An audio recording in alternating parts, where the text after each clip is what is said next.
बिस्मिल्लाहिर्रहमानिर्रहीम। अस्सलाम वालेकुम। मैं हूं जावेद इकबाल और आप देख रहे हैं पीटीवी न्यूज़ पर प्रोग्राम शाहराए दस्तूर। पाकिस्तान की सियासत अब एक अजीब दौराहे पे खड़ी है। ऑपोजिशन खुद एक दूसरे के खिलाफ सफारा हो गई है और ऐसा लग रहा है कि ऑपोजिशन ही ऑपोजिशन कर रही है। दूसरी तरफ ऑपोजिशन के इस तकसीम की वजह से यकीनी तौर पर हुकूमत काफ़ी पुरएतमाद और पुरअज़म दिखाई देती है अपने इस्लाहाती एजेंडे के हवाले से। लेकिन गुज़िश्ता 2 रोज़ के दौरान आज भी पाकिस्तान पीपल्स पार्टी के चेयरमैन बिलावल भुट्टो जरदारी ने एक प्रेस कॉन्फ्रेंस की, गुज़िश्ता रोज़ भी की थी। लेकिन दूसरी तरफ पीडीएम के अंदर बदस्तूर जो बदएतमादी की फिजा है वो मौजूद है। मुस्लिम लीग नून शदीद तनकीद कर रही है पाकिस्तान पीपल्स पार्टी के हवाले से। सेनेट में अपोजिशन लीडर का ओहदा जिस तरह से उन्होंने लिया, अगरचे कि पीपल्स पार्टी कहती है कि यह हमारा हक था, जमहूरी हक था, लेकिन पीडीएम की जमातें जिसमें मुस्लिम लीग नून और जेयूआई शामिल हैं और भी जमातें हैं, वो ये सवाल उठाती हैं कि हुकूमती जमात बलूचिस्तान अवामी पार्टी से वोट लेने की क्या ज़रूरत थी। मुस्लिम लीग नून के रहनुमा राना सनाउल्लाह ने गुज़िश्ता रोज़ भी कहा था कि अगर पीडीएम के फोरम पे ये मामला रखा जाता तो ये खुशअस्लूबी से हल हो सकता था। लेकिन इस वक्त जो सूरत हाल है वो बड़ी गंभीर है। ऑपोजिशन के अंदर एक तकसीम बाकायदा तौर पर वाज़ेह हो चुकी है, क्योंकि पाकिस्तान पीपल्स पार्टी ने 2 कदम आगे बढ़ाए हैं। हुकूमत के जो इंतखाबी इस्लाहात का एजेंडा है उस पर वो राजी हो गई है मुज़ाकरात के लिए हुकूमत के साथ।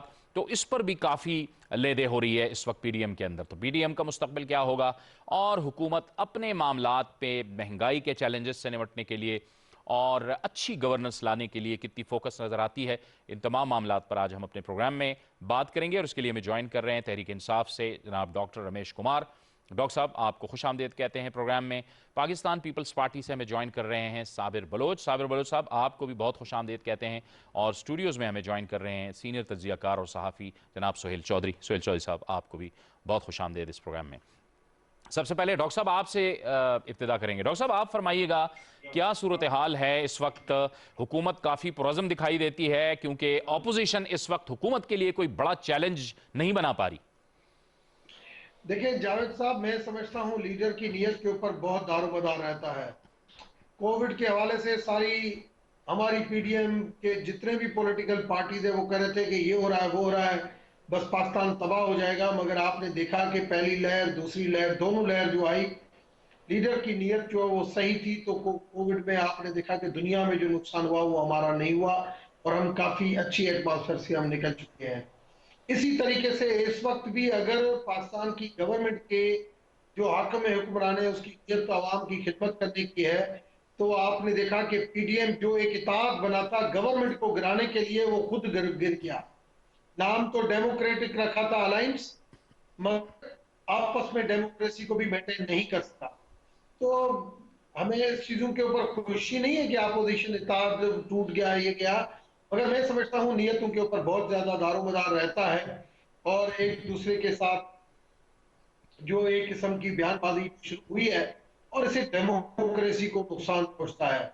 इस वक्त जरूरत मुल्क की ये है कि मुल्क की सलामती, मुल्क की ग्रोथ की वजह से मैं समझता हूं सारी पॉलिटिकल पार्टी को गवर्नमेंट के साथ मिलके एक सीनियरिटी को देखते हुए अच्छे एटमॉस्फेयर में आप पॉजिटिवली वर्क करें, डेमोक्रेसी के लिए वर्क करें, पाकिस्तान की इंटरनल इश्यूज के ऊपर डिस्कस करें, एक्सटर्नल इश्यूज के ऊपर डिस्कस करें कि कम से कम मुल्क की हम खिदमत कर चुके हैं। अब यहाँ पे जब भी अपोजिशन की तरफ से एक जो है वो बहुत जज्बाती तरीके से एग्रेसिव आती है तो गवर्नमेंट की तरफ से काउंटर को आ जाती है। अच्छा ये है कि रेसिप्रोकल रेस्पेक्ट के साथ आगे बढ़ेंगे तो उसका नतीजा ये निकलेगा कि अवामी इश्यूज डिस्कस में आएंगे और पाकिस्तान की जो स्ट्रेटेजिक पोजीशन है वो बहुत मजबूत है।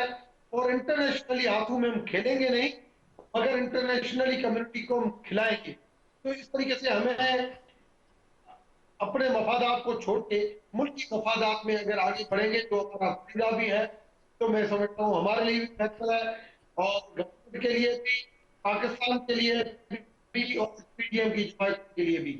नहीं तो टेम्पररी है इस किस्म की पॉलिटिक्स दिखा के मीडिया के ऊपर थोड़ा बहुत आगे आके इंटरनेशनल कुव्वतों के सामने हाथों में खेल के कुछ टाइम भी के लिए जरूर आगे बढ़ जाती है, मगर हमारे धर्म में, हमारे मजहब में धरती को माता का दर्जा दिया गया है। तो भी अपने माता से गद्दारी करता है, जो हमारी अपनी माँ के साथ जो वफादारी नहीं दिखाता, मतलब उसके लिए फिक्सालिटी नहीं दिखाता, वो कभी की वो मंजिल के ऊपर नहीं। और मैं उम्मीद करता हूं पीपल्स पार्टी कुछ रास्ते पे आई है और दूसरी पॉलिटिकल पार्टीज भी इसको देखते हुए इस रास्ते के ऊपर आ जाएंगी कि आगे जो है ये कम से कम अवामी इश्यूज की खातिर, डेमोक्रेसी की खातिर मिलकर जो उनकी खिदमत। ठीक है। तो साबिर बलोच साहब, डॉक्टर साहब तो कह रहे हैं कि कुछ कुछ आप रास्ते पे आए हैं, लेकिन आपकी इत्तेहादी पीडीएम की यानी ऑपोजिशन की इत्तेहादी जमात मुस्लिम लीग नून तो कह रही है कि आपने ऐन उस वक्त के जब तहरीक जोरों पे थी, आपने तहरीक के गुब्बारे से हवा भी निकाल दी और आपने जो है वो वक्ती सियासत की है और मफादात की सियासत की है। पता नहीं डॉक्टर साहब कौन से जावेद भाई रास्ते की बात कर रहे हैं। वो तो खुद भटके हुए लोग हैं, उनको अपना रास्ता दिखाई नहीं दे रहा, तो हमें कौन से रास्ते की तलकीन कर रहे हैं। वो बात बुनियादी ये है कि कोई रास्ता वास्ते की बात नहीं है, ये सियासत है। यहाँ जो है ना पॉलिटिक्स हो रही है, सियासत हो रही है, और जिनको सियासत की समझ है वो सही सियासत कर रहे हैं और सही रास्ते पे चल रहे हैं।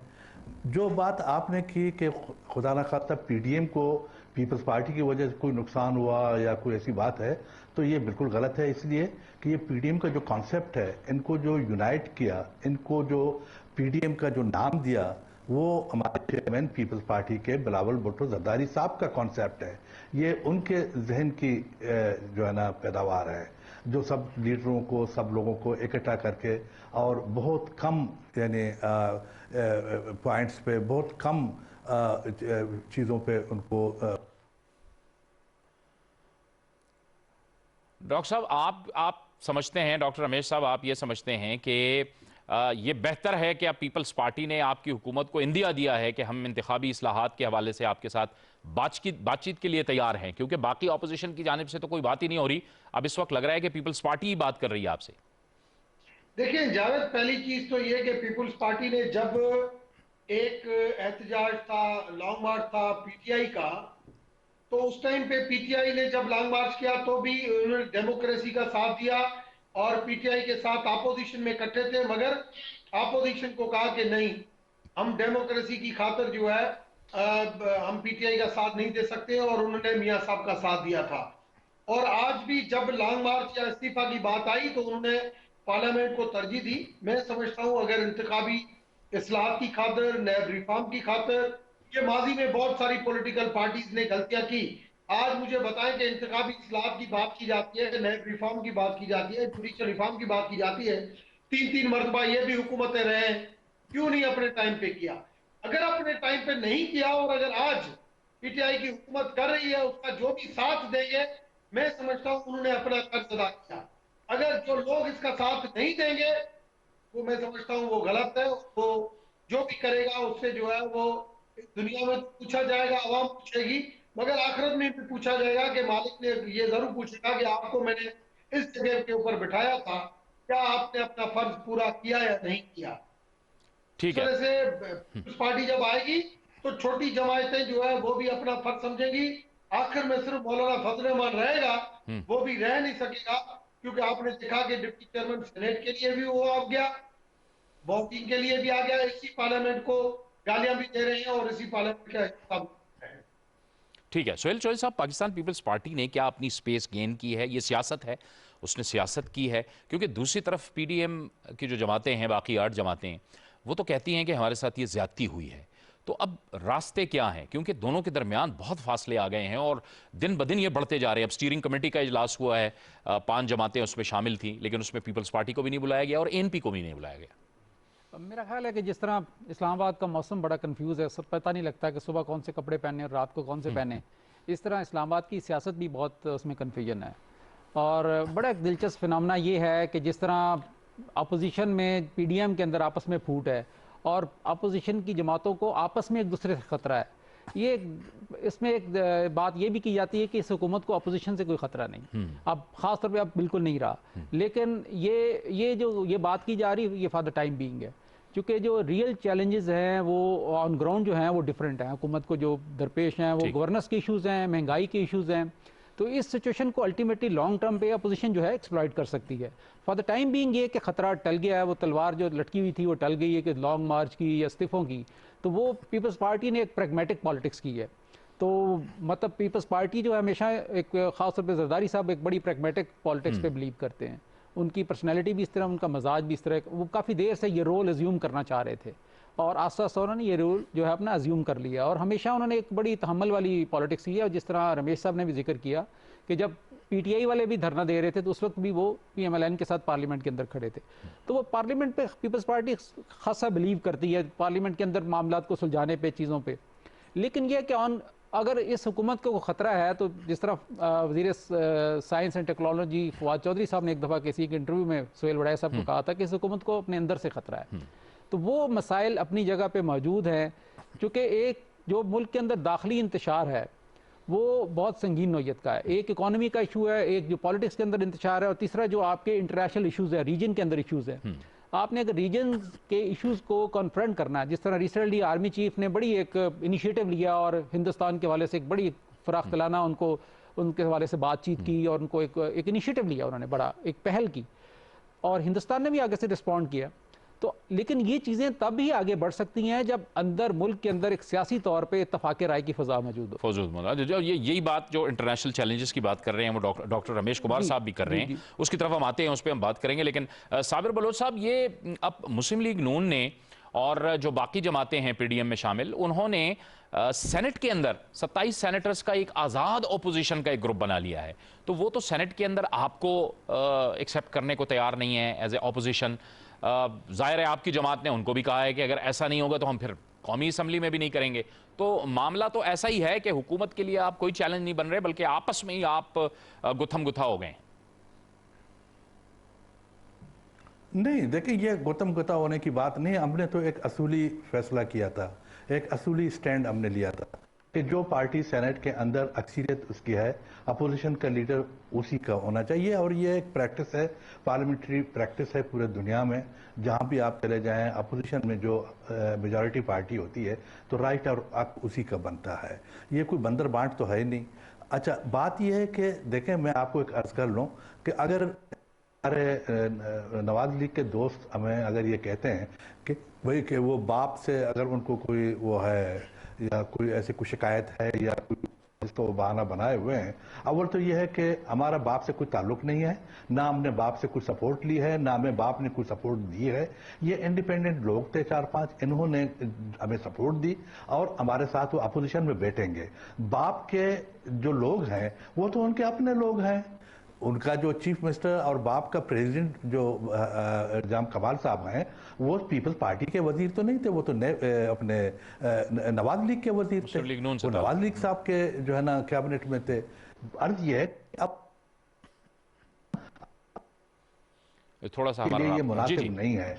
अच्छा, दूसरी बात देखें जी, दूसरी बात मैं आपको अर्ज कर लूं, वो ये है कि देखें, बात ये कि इस बात पर किसी को खुश नहीं होना चाहिए। हमारे जो गवर्नमेंट के जो लोग हैं वो तो ऐसी बात कर रहे हैं, आप उनकी बातें सुने, आप उनके इंटरव्यूज हैं, आप उनके जो है ना आपके टीवी पे टॉक शोज में आ जाते हैं, वो जो है ना बार बार इस चीज़ को यानी वो एम्फसाइज करते हैं या शायद कोशिश करते हैं कि वो पीपल्स पार्टी को डिफेंड करने के लिए कि या जो रवैया यानी जो है पीडीएम के अंदर या जो बातें हैं वो उनको जो है ना जस्टिफाई करने के लिए बातें करें, लेकिन वो उनको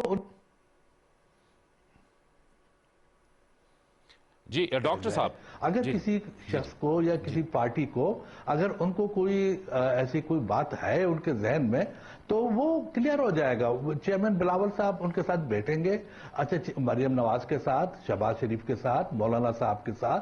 ये बड़े सीजन्ड पॉलिटिशियन हैं, सीजन्ड लोग हैं और ये ऐसी रिकलेस पॉलिसी उनकी नहीं है जिस तरह के गवर्नमेंट की है। और इस गवर्नमेंट को भी हम नहीं समझते कि इस गवर्नमेंट से किसी खैर की हम तवक्कुर रखें। अब आप देखें, एक तरफ आप हमारी बात करते हैं कि जी के पीडीएम में इख्तलाफ है जो नहीं है बेसिकली, अच्छा, लेकिन आप ये नहीं देखते कि जनाब के कैबिनेट में प्राइम मिनिस्टर साहब के अपने जो है ना वो कोई फार्मूला लाते हैं, वो कोई प्रपोजल लाते हैं, उसको टर्न डाउन करता है उसका अपना कैबिनेट। इसका मतलब ये है कि कैबिनेट को, उसके अपने कैबिनेट को, उसको अपने वजीरों को, जिसको उन्होंने खुद नॉमिनेट किया है, उनका एतबार नहीं है, उनका एतमाद उनको हासिल नहीं है। तो ये कौन सी डेमोक्रेसी, ये कौन सी ये हुकूमत है कि जो सरबराह है वो कंसल्टेशन नहीं किया है उन्होंने अपने कैबिनेट के लोगों के साथ, पहले कोई यानी कोई इस किस्म की जो ना डिस्कशंस नहीं हुए, कोई जो प्रपोजल या कोई स्कीम लेके आने का, और एन वक्त पे वो आके वो टर्न डाउन हो जाता है। ये इसका मतलब ये कि उनका एतमाद खो चुका है, उन्होंने अपना कॉन्फिडेंस जो है ना वो उसके ऊपर नहीं है। अब इन बातों को क्यों आप लोग मीडिया के लोग इनको हाईलाइट क्यों नहीं करते? नहीं डॉक्टर साहब, जो एक छोटी सी बात हमारी है कि हम जो है ना, साबिर साहब, बात आपका मौकफ है कि आप कह रहे हैं कि इख्तिलाफात नहीं है, लेकिन जाहिर है जो इस वक्त पीडीएम की सूरत हाल है उसमें तो एक तफरीक बिल्कुल वाज़ेह है ना। नहीं है, आप एक बात कर रहे हैं, उस तरह की नहीं है जिस तरह उछाला जा रहा है। अच्छा। और इसको उछालने से उनको इसलिए मजा आ रहा है, वो समझते हैं कि they might get something out of it, जो उनको इससे कुछ हासिल नहीं होता। अच्छा चले, आप कह रहे हैं कि आप के खिलाफ वही स्टैंड है, उस तरह से नहीं है। लेकिन डॉक्टर साहब, डॉक्टर रमेश साहब, ये आपके लिए एक बाइस इत्मीनान है, आपने खुद भी फरमा दिया कि पीपल्स पार्टी ने तो कह दिया कि वो इस्लाहात के हवाले से आपसे बात करने को तैयार है, लेकिन आपकी तवक्कुआत हैं कि जल्द या बदेर बाकी जमातें भी आपके साथ आके बैठ के बातचीत को आगे बढ़ाएंगी?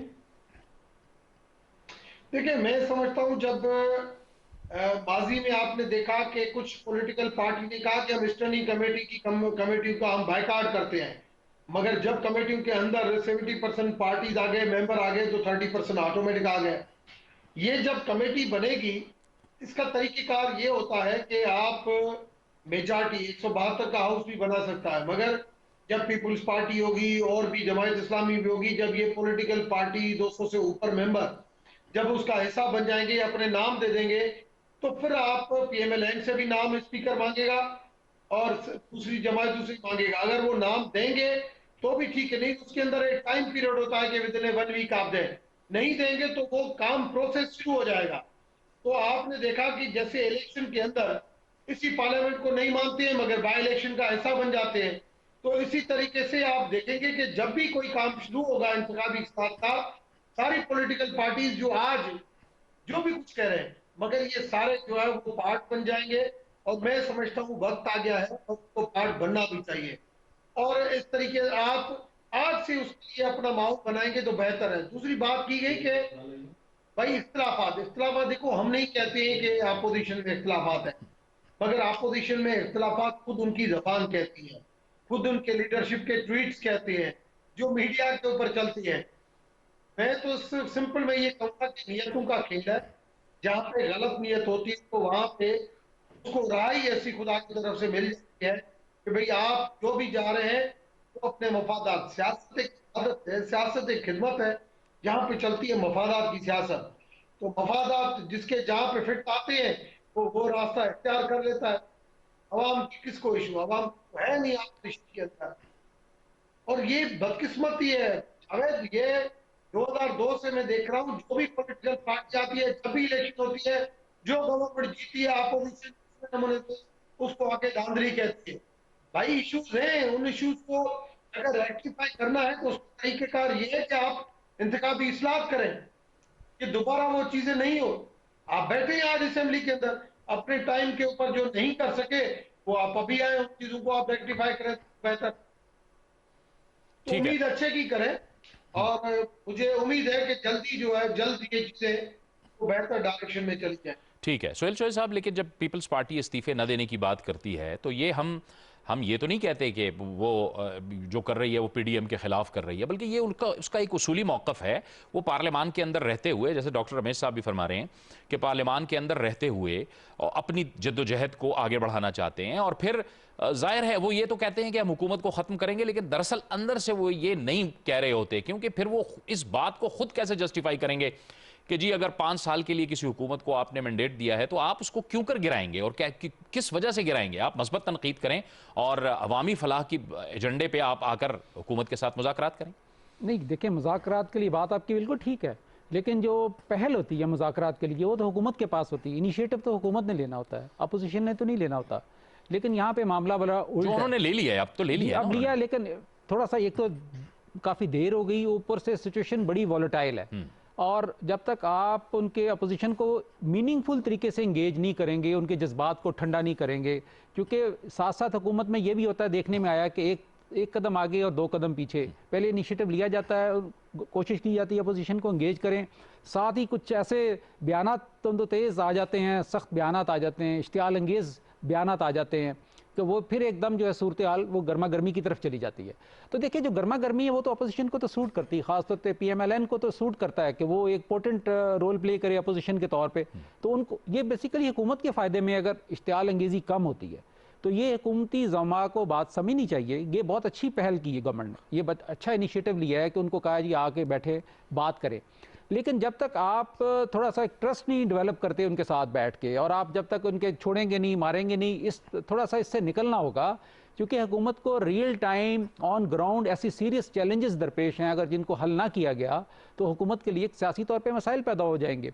और अगर हुकूमत ये मुद्दत पूरी भी करती है और जो करनी चाहिए, और किसी भी जो डेमोक्रेटिक एक सिस्टम उसको तभी उसकी स्ट्रेंथन हो सकता है कि हर हुकूमत आए अपनी मुद्दत पूरी करे। लेकिन उसके लिए ज़रूरी है कि अपोजिशन को आप मीनिंगफुल तरीके से इंगेज करें। ये नहीं है कि आपने इनिशिएटिव तो बहुत अच्छा है, एक्सीलेंट, कि ये इन्होंने जो रिफॉर्म्स की बात कर रहे हैं, रिफॉर्म्स पे कैसे आएंगे। आपने पंजाब को एक बैटलफील्ड बनाया हुआ है, नून लीग के साथ एक बैटलफील्ड बना हुआ है, इश्तियाल अंगेज़ी अरूज पर है, और इसी वजह से जो PDM के अंदर भी इख्तलाफात वो भी इसी वजह से है कि वो थोड़े सा भी अगर सॉफ्ट जेस्चर पीपल्स पार्टी ने दिया, जो कि वो उसका हक है अगर वो देना चाहे, क्योंकि PDM के अंदर तो एक मिनिमम एजेंडे के ऊपर उनका इत्तेफाक था, और जो आमतौर पे अलायंसेस भी होते हैं वो एक मिनिमम एजेंडे पे होते हैं, लेकिन वो मिसट्रस्ट वहाँ भी क्रिएट हो गया। ठीक है, इसीलिए क्रिएट हुआ कि बहुत ज़्यादा पोलराइजेशन है। तो ये अब हुकूमत के इख्तियार में है, हुकूमत के पास इनिशिएटिव है। हुकूमतें हमेशा फैसला करती हैं कि उन्होंने, गवर्नमेंट ने अपोजिशन को किस तरीके से कूल डाउन करना है, उनको काम डाउन करना है, तो उनको साथ लेके चलना है। क्योंकि जो हुकूमत है, जो पार्लियामेंट्री सिस्टम है, उसके अंदर हुकूमत और अपोजिशन गाड़ी के 2 पहिए। ठीक, जो हमें नजर नहीं आ रहा कि हुकूमत इस बात को रियलाइज कर रही है कि अपोजिशन को गाड़ी के पहिए के तौर पे लेके चले। अच्छा, ये चंद ही रोज पहले फवाद चौधरी ने एक प्रेस कॉन्फ्रेंस की थी और उसमें उन्होंने जो कहा था वो मैं बताऊंगा, हम सबको मालूम है। क्या वो एक बेहतर बात नहीं थी, वो एक बेहतर इशारा नहीं था ऑपोजिशन के लिए? ये हम पूछेंगे साबिर बलोच साहब से भी और डॉक्टर साहब से भी, लेकिन एक ब्रेक लेंगे, ब्रेक के बाद गुफ्तगू को आगे बढ़ाएंगे।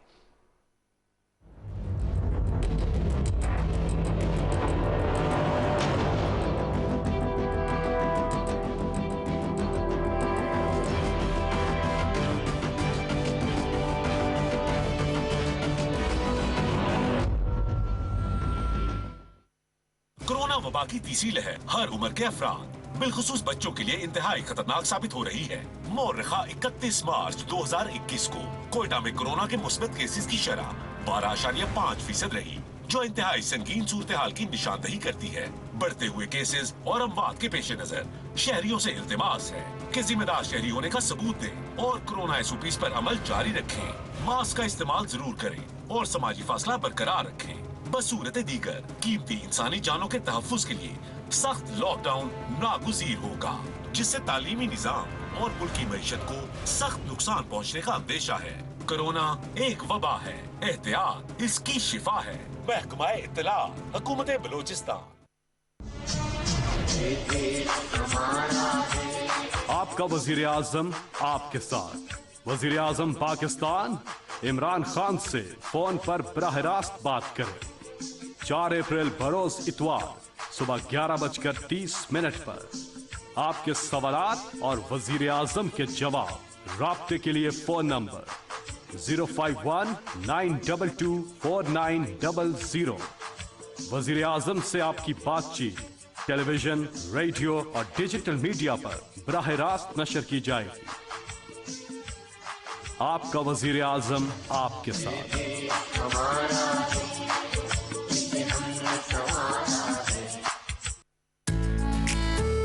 अवाम की खुशहाली में है वतन की तरक्की। वजीर आजम इमरान खान की नया पाकिस्तान हाउसिंग स्कीम के जरिए हुकूमत पाकिस्तान और स्टेट बैंक ऑफ पाकिस्तान के ताउन से अब होगा आपके अपने घर का ख्वाब पूरा। आपको मिल सकता है 5 या 10 मरले तक का घर या 2000 मुरब्बा फुट तक के फ्लैट के लिए 20 साल तक की मुद्दत का कर्ज, 3% के इब्तिदाई मार्कअप और आसान माहाना इकसात पर। जो किराए आप देते हैं उसी किराए की जगह आप किस्तें देंगे, लेकिन घर आपका अपना हो जाता है। आज ही अपने करीबी बैंक से राब्ता करें। पाकिस्तान बैंक्स एसोसिएशन का पैगाम शिरकत करने वाले बैंकों की जानिब से। मेरा पाकिस्तान मेरा घर।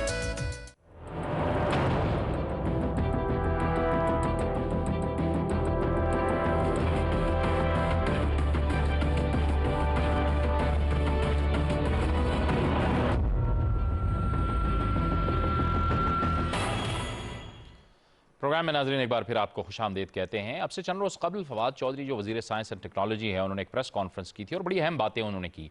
उन्होंने कहा कि इस्तीफ़ों की सियासत का वक्त ख़त्म हुआ चाहता है, अब इस्लाही सियासत का ज़माना शुरू हुआ चाहता है। और उन्होंने ये भी कहा था कि पीपल्स पार्टी और मुस्लिम लीग नून दो अहम जमातें हैं, कौमी जमातें हैं, उन्हें अपना किरदार अदा करना चाहिए अपोजिशन की हैसियत से, और जो अवामी एजेंडा है उसको आगे बढ़ाने में हुकूमत का हाथ बटाना चाहिए। साबिर बलोच साहब, आपको क्या और एतमाद साजी चाहिए मुज़ाकरात के लिए या हुकूमत के साथ बातचीत के लिए? हुकूमत की तरफ से तो इस किस्म की बयानात या वाइब्स या इशारे तो आपको आ रहे हैं।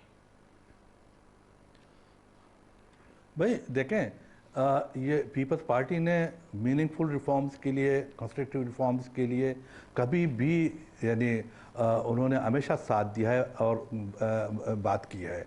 अब आप देखें कि चेयरमैन बिलावल साहब ने, आसिफ अली जरदारी साहब ने पार्लियामेंट के अंदर वज़ीर आज़म को और उनके जो रुफ़का हैं उनको ये ऑफ़र की थी कि जी इकनॉमिक रिफॉर्म्स के लिए, पॉलिटिकल रिफॉर्म्स के लिए, इलेक्शन रिफॉर्म्स के लिए पीपल्स पार्टी ताउन देती है। ये जो मैं बात कर रहा हूँ ये पीडीएम और यूनिटी, अपोजिशन की यूनिटी से पहले की बात है। हमने तो ये ऑफर खुद दी थी, लेकिन उन्होंने हमारी ऑफर को जो है ना वो रद्द कर दिया।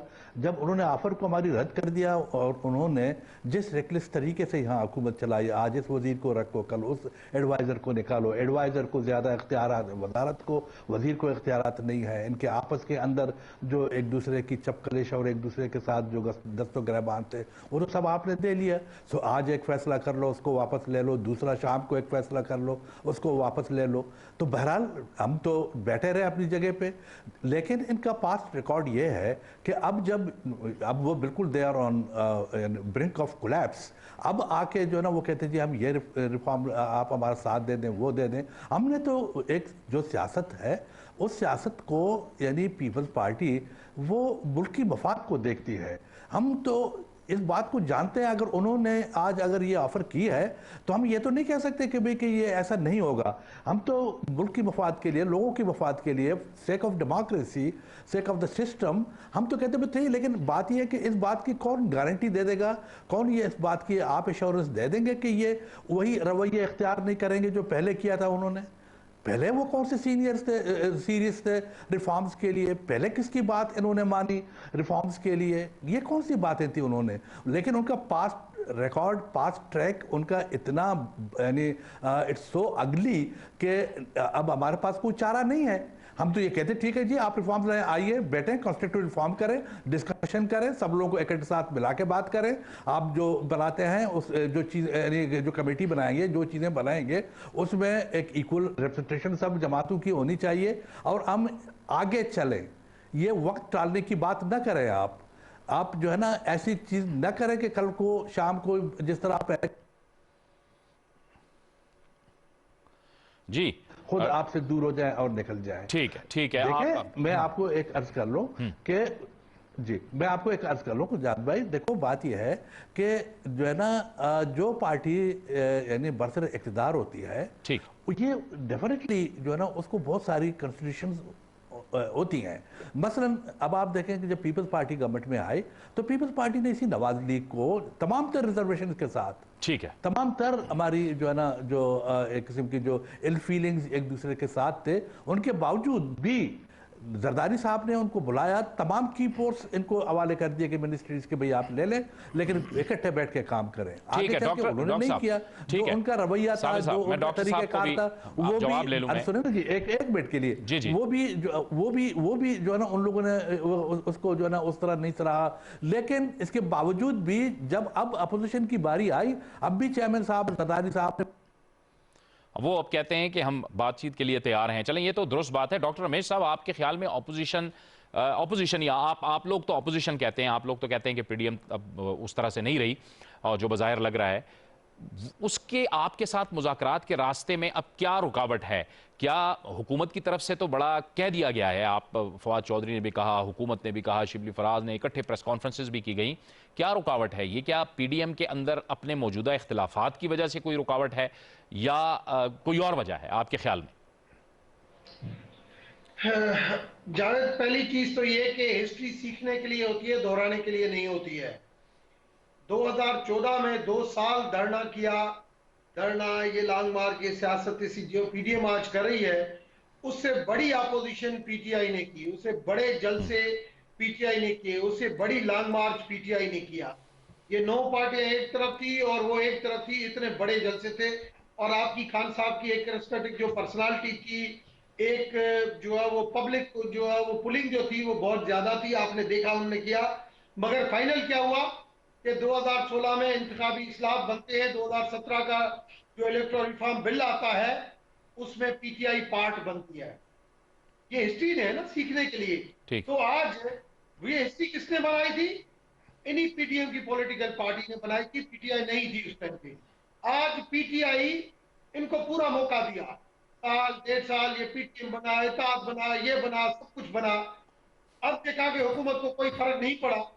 हकीकत में इनको ये पहले पता होना चाहिए था कि लॉन्ग मार्च से जल्द से कोई हुकूमतें नहीं करती। और ये कौन कहता है? दोनों बड़ी पॉलिटिकल पार्टी में के जमहूरियत के एग्रीमेंट में कहती है और एक दूसरे को बचा कर आती है। तो जब ये चीजें डिसाइडेड थी तो फिर भी इनको मौका दिया गया। अब आपने देखा कि प्राइम मिनिस्टर ने स्पीकर साहब को इख्तियार दे दिया कि आप इंतखाबी इस्लाहत बनाएं। इलेक्ट्रॉनिक मशीन की भी बात आ गई कि उसके ऊपर ब्रीफिंग हो, इंतखाबी इस्लाहत बेहतर हो। कि कल मेरे ऊपर इल्जाम नहीं लगे कि भाई हम जो है वो किसी के सहारे को बताएं। सहारे की अगर बात की जाती है, कौन सी गवर्नमेंट है जिसने हर टाइम के ऊपर किसी न किसी सहारे के ऊपर सहारे का इल्जाम नहीं? हर गवर्नमेंट के ऊपर इल्जाम लगा। चाहे 2/3 मेजॉरिटी मियां साहब की आई तब उसके ऊपर भी इल्जाम लगा, पीपुल्स पार्टी की आई तब भी उसके ऊपर लगा, तो पापा इनके ऊपर भी इल्जाम लगाया। क्योंकि हर टाइम पे इल्जाम लगा, चाहे उनका था चाहे नहीं था। मैं समझता हूँ अब इल्जाम से निकलने के लिए एक दूसरे को इल्जाम लगाने से अच्छा ये है कि आप अपनी दुरुस्त को, जो आपकी रेस्पॉन्सिबिलिटी है, जो आपकी ड्यूटी है, उसको आप पूरा करें। आप इंतखाबी इस्लाह करें। आप नैब के ऊपर आपको एतराज है कि नैब ये करना चाह रही है, नैब गलत कर रही है, उधर भी रिफॉर्म करें। अब जुडिशियल केसेस जो है वो बहुत ज्यादा डिले होते हैं, उधर रिफॉर्म करें। जहां जहां के अंदर एक सोबर, समझदार, रेसिप्रोकल रेस्पेक्ट रखने वाली एक ऐसी कमेटी बनना चाहिए जिस कमेटी के अंदर सारी पॉलिटिकल पार्टीज के लोग बैठ के एक ऐसी एक अपने लिए कुछ नहीं करें, मगर आप एक दूसरे को रेस्पेक्ट के साथ तमाम इश्यूज को देखते हुए, और ये अगर अच्छे तरीके से कामयाब गई तो मुझे पाकिस्तान के फ्यूचर के लिए मुझे 2 चीजों के ऊपर मैं चाहता हूं कि कोऑर्डिनेशन काउंसिल, एक इकोनॉमी, दूसरी फॉरेन पॉलिसी। क्योंकि फॉरेन पॉलिसी भी एक स्मूथ लाइन से चलती है, चाहे जो भी गवर्नमेंट आए।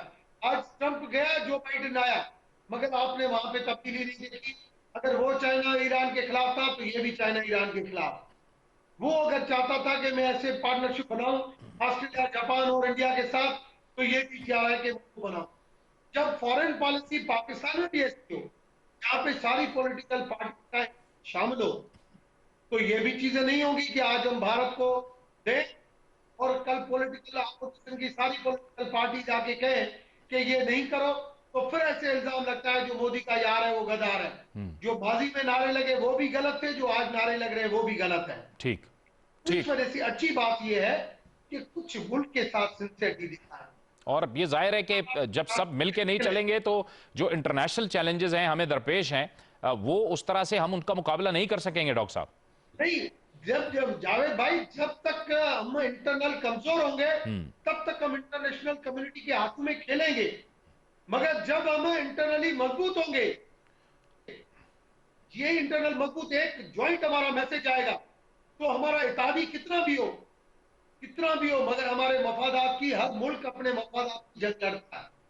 मगर हमें पता है कि हम अगर उनको एक थोड़ा सा रेस्पॉन्स सख्त देते हैं तो दूसरी पॉलिटिकल पार्टी जो मेजॉरिटी में है वो चली जाती है कि हम आपकी गोद में बैठने के लिए तैयार हैं, हम आपके लिए ये करने के लिए तैयार हैं, आप हमें साथ दें। तो ये जो मफादात की सियासत होती है करता है, मुल्क की फॉरेन पॉलिसी करती है। हर वक्त फैटअप के अंदर जब हम डिस्कस करते हैं, अपोजिशन के जिस किस्म की बातें करते हैं, दीवार के भी कान है, 1 किलोमीटर दूर डिप्लोमेसी है, तब पता चलता है कि हम इंटरनली हम डिस्कस क्या करते हैं। तो जब ये चीजें होती, IMF उधर से सारे लोग कहते हैं कि नहीं, स्टेट बैंक गवर्नमेंट का ज़ैली इदारा नहीं होना चाहिए। जब आज स्टेट बैंक को इंडिपेंडेंट एक इदारा बना रहे हैं कि गवर्नमेंट भी उससे बोरिंग नहीं कर सके, तो आपके जो ना समझ लोग हैं जो पार्लियामेंट को MPM बन जाते हैं, जिनको कुछ पता भी नहीं है, वो भी आके कहते हैं स्टेट बैंक फेंक दिया, ये कर दिया, IMF के बाद फ्री रख दिया। तो जो IMF कब से चला है, कितने IMF के प्रोग्राम हुए, तो कम से कम जिस बंदे को जिस चीज के ऊपर कमांड हो, एक तो उस बंदे को उस चीज के हवाले से बात करनी चाहिए। जिस चीज की कमांड नहीं हो, समझ नहीं हो, जैसे मेरा एक टॉपिक है, मैं एथिक्स का लेक्चर देता हूं, स्टाफ कॉलेज में जाता हूं, मेरी हर जगह पे एथिक्स के ऊपर मेरी एक मास्टरी है, फॉरेन पॉलिसी के ऊपर, डिफेंस पॉलिसी के ऊपर, इकोनॉमिक्स के ऊपर, एथिक्स के ऊपर। अगर मुझे कोई कहे कि भाई ये टॉपिक चल रहा है, एक दूसरे को गालियां, तो मेरी नेचर भी नहीं है, मुझे उस चीज की समझ ही नहीं है, मैं नहीं दे सकूंगा। मैं कहूंगा भाई मेरी माफी है, मैं इस टॉपिक की बात नहीं। ये लोगों के अंदर करेज होना चाहिए। ठीक है। ये टॉपिक है, मुझे पता नहीं है, लोग समझ होती नहीं है, टीवी के ऊपर बैठते हैं, ताई इस मुल्क में इसने ये गिरवी रख दिया स्टेट बैंक को।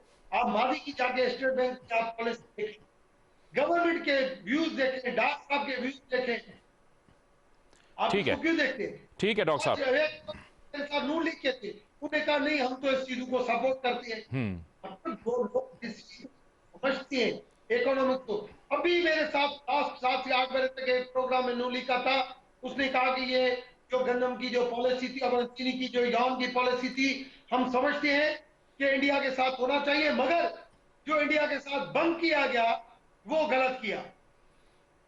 ठीक है डॉक्टर साहब। ठीक है, अगर गलती थी तो आप इसको बात यह है कि ये चीजें डिस्कशन में आती है जहां पे समझदार लोग। ठीक है डॉक्टर साहब, बहुत बहुत शुक्रिया, चूंकि आपको कहीं जाना भी था, बहुत बहुत शुक्रिया आपका, आप हमारे साथ इस गुफ्तगू में शामिल रहे। सोहेल चौधरी साहब और साबिर बलोच साहब हमारे साथ रहेंगे। सोहेल चौधरी साहब, वही हम इंटरनेशनल चैलेंजेस की भी बात कर रहे थे, लेकिन जो सवाल मैंने पहले किया था कि फवाद चौधरी साहब ने जो कहा, जो मैंने अर्ज़ किया अपने पहले सवाल में, तो और क्या ऐसे हो सकता है कि वो अपोजिशन को कहें कि इसी तरह से ही मैसेजिंग होती है ना।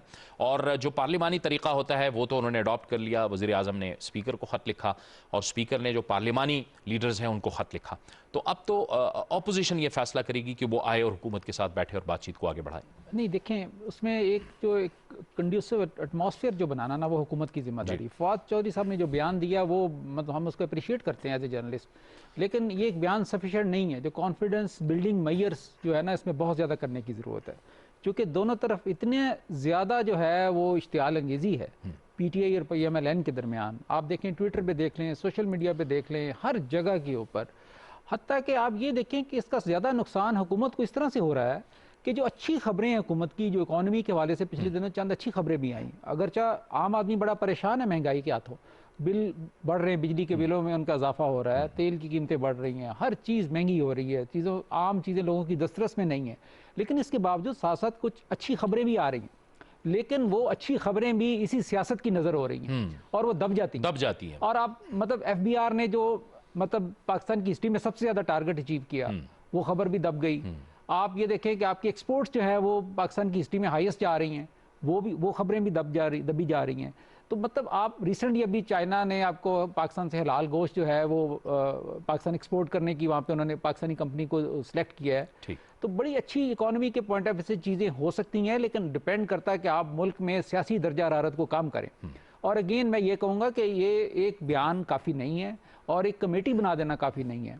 ओवरऑल एक ऐसा माहौल पैदा किया जाए, जो कि मुझे याद है कि जब इस हुकूमत बनी थी तो पहला जो मेडन इजलास था इसका, तो उसमें मैं भी था, आप लोग भी थे, सब लोग। उसमें शहबाज शरीफ जो अपोजिशन लीडर थे, उन्होंने ऑफर किया था कि हम एक चार्टर ऑफ जो है इकोनॉमी करते हैं। चार्टर ऑफ इकोनॉमी करते हैं, तो बिल्कुल मतलब ये है कि देखें, अपोजिशन की सारी बातें गलत नहीं हो सकती। मतलब वो इस मुल्क के लोग हैं, आप उनकी पॉलिसी से इख्तलाफ कर सकते हैं, उनकी चीज़ों पर बाज़ आपके तहफ़्फ़ुज़ात हो सकते हैं, लेकिन आपने बिल्कुल उनको इस तरह की, जैसे हुकूमत का एक अमूमी रवैया रही है कि अपोजिशन को रगेद कर रख दें, तो इसी तरह अपोजिशन जो है वो भी हुकूमत को एक्सेप्ट करने के लिए तैयार नहीं। दोनों तरफ से एक ऐसा रवैया है, इंतहा पसंदी आ गई रवैये में।